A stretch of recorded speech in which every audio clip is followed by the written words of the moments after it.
Nous sommes au Centre culturel de Bergerac où nous allons essayer de vérifier si la décentralisation artistique culturelle fonctionne et si les chœurs de l'Opéra national de Bordeaux-Aquitaine ne sont pas venus à Bergerac à la découverte d'une tribu indienne ou d'un campement nomade. Voilà, nous allons le vérifier sur place avec son chef Alexander Martin. Alexander Martin, vous êtes chef de chœur à l'Opéra national de Bordeaux depuis quelques mois seulement. Vous êtes anglais. Votre carrière jusqu'à présent a été assez internationale. Je lis Berne, Wiesbaden, Aix-en-Provence, Glenbourne, Lyon, Hambourg, etc. Ce soir, vous êtes à Bergerac. Est-ce que vous n'avez pas l'impression d'être un petit peu dans une réserve indienne ? Non, mais pas du tout. C'est très important pour nous d'aller dans la région, de chanter dans plusieurs endroits, et notamment ce type de concert et le fait de donner des concerts dans ce lieu nous donne la possibilité de faire d'autres répertoires, de faire d'autres choses que faire de l'opéra. Donc nous n'avons pas autant d'occasions sur la ville de Bordeaux, donc ça nous donne la possibilité de donner des concerts avec un répertoire plus varié, hors les murs, si on peut le dire comme ça.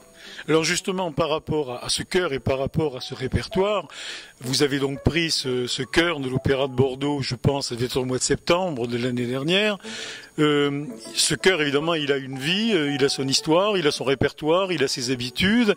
Qu'est-ce que vous aimeriez, vous, apporter d'autre justement à ce répertoire, et notamment, qu'est-ce que vous allez présenter ce soir ?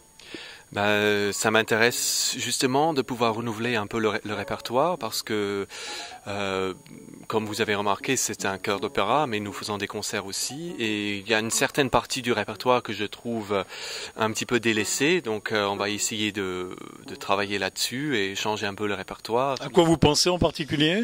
Notamment des œuvres d'église que nous faisons en partie ce soir, et également des œuvres disons symphoniques du 19e siècle, des œuvres même du 20e siècle, la musique religieuse, même la musique 17e siècle. Je tiens beaucoup à la musique de Monteverdi, la musique 16e, 17e siècle. Donc je pense qu'avec un chœur d'opéra de ce type, nous avons la possibilité également de faire ce type de musique. À Noël, nous avons donné un concert de musique Noël dans lequel il y avait certains morceaux de Michael Praetorius, et j'aimerais également développer ce genre de choses parce que on peut faire ça avec un petit groupe de continuo, voire juste un orgue positif, et ça marche très très bien. Et je trouve que le fait d'avoir une formation de chanteurs, disons d'opéra, il y a beaucoup de choses dans ce répertoire qui marchent bien aussi pour un chœur de ce type. On n'est pas obligé d'avoir les voix droites et blanches pour pouvoir faire ce type de musique. C'est ça. Bon, alors traditionnellement, justement, vous avez en partie répondu à ma question. Un chœur, évidemment, est souvent lié à une opéra. Il y a tout un répertoire qui l'accompagne. Bon, il y a aussi un répertoire symphonique, vous venez d'y répondre. Alors à propos des chœurs, le 26 février, à Bordeaux, doit se dérouler donc la journée du chœur. Est-ce que vous pourriez nous en dire quelques mots ? Oui, la journée du chœur, c'est un grand événement pour nous parce que c'est une journée entièrement consacrée au chœur de l'Opéra de Bordeaux. C'est-à-dire que nous sommes tout le long de la journée pour le public disponible. Nous allons donner plusieurs petits concerts, plus un grand concert le soir. Nous allons donner des impromptus avec des pianistes du chœur et des chanteurs du chœur qui vont chanter en solo, en duo, en trio, en quatuor.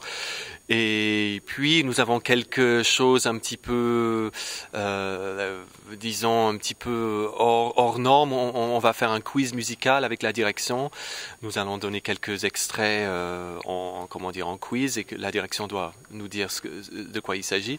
Donc il y a aussi la possibilité pour le public de venir parler avec les choristes, de savoir ce que c'est le métier de chanteur d'opéra, de chanteur de choriste d'opéra. Il y a aussi manifestations pour enfants, des jeux pour enfants, donc toute une série de choses. Est-il vrai qu'il y a une place réservée pour le vin également ? Il me semble qu'il y aura également une petite partie des dégustations, oui, exactement, voilà. Bien, je vous remercie. Donc, si j'ai bien compris, on peut prendre rendez-vous à Bordeaux pour le 26 de ce mois. Et puis, je vous souhaite une bonne soirée. Merci beaucoup, merci.